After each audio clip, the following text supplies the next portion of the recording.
highly disappointing, and the most disappointing part is that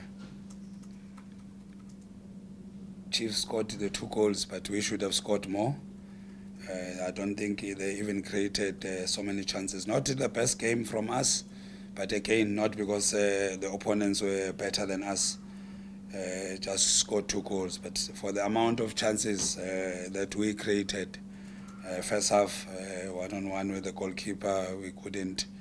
Peprah near post, we couldn't. It's a good save from the keeper at the end. So the amount of chances, if you were to compare, we created the better chances, but we did not take, which is why we lost the match. It's not the opponents outscoring us, but it's us not taking our chances that we had. Highly disappointing.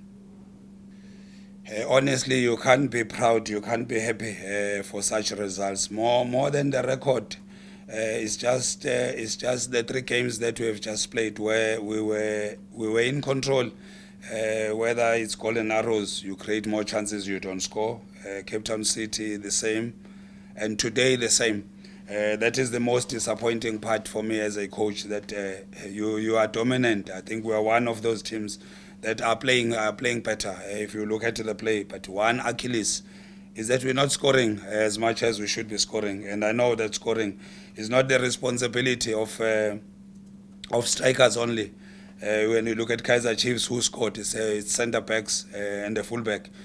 We have to be that team, but we just not taking the chances.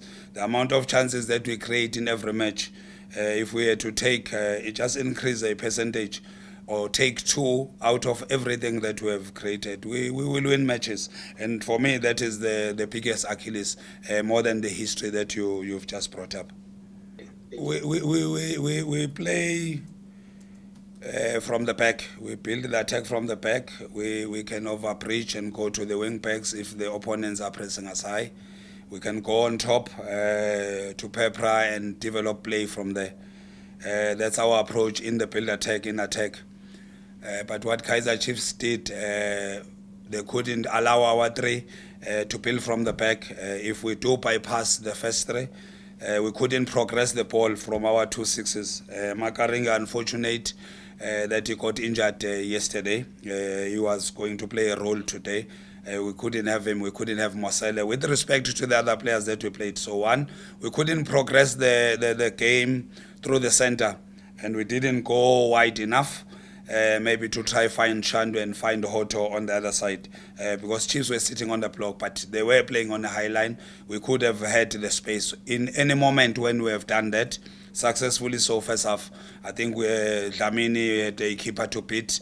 He couldn't. Peprah went near post. We couldn't. We still created the chances. The substitution was based on one. We couldn't progress the ball into the next phase, develop the attack the way we wanted. And maybe we say we went for the change of personnel at the center, maybe more. We were chasing the game from behind. Now we have to take some risks, and by going more offensive, maybe offensive personnel, which is what we did. Still, we created the chances. Good save from the keeper at the end. He just didn't land. One hits the bar. So it's just the story that happened. But I don't think tactically we failed, because if you play and create chances the way we created, it's still good. Take the chances, you will win the match. Then it's a masterclass.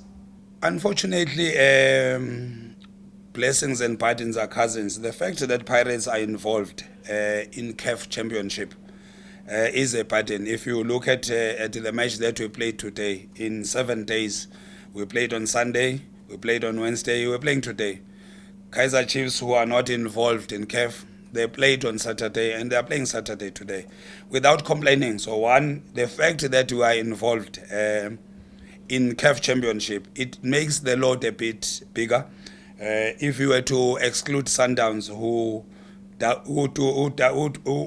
got a way of doing things with CAF, maybe lessons from them, from us. But if you check all teams that are burdened, Amazulu being one of them, by the fixture and being involved in CAF, it does bring this imbalance in the team.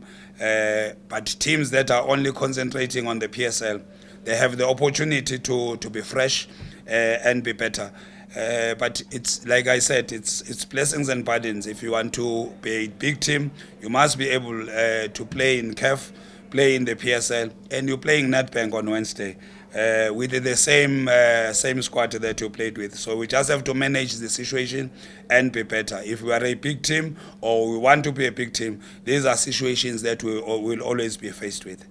I just want to take this opportunity to apologize to the happy people, supporters of Orlando Pirates, management, and everybody who likes the club. It's not the result that this club deserves. You can't lose twice to Kaizer Chiefs in one season. I just hope they still trust the processes, that we just have a team that were all the 11 players injured that were regulars previous season. They also understand that there was change in leadership in between the season. So without making any excuses, the supporters of Orlando Pirates, management of Orlando Pirates, they don't deserve what happened today. It's highly disappointed, and on behalf of the technical team, I'm just disappointed, and I will really apologize. And I just hope that they keep faith and keep hope. It has to change. We must change. We can still improve and be better with time.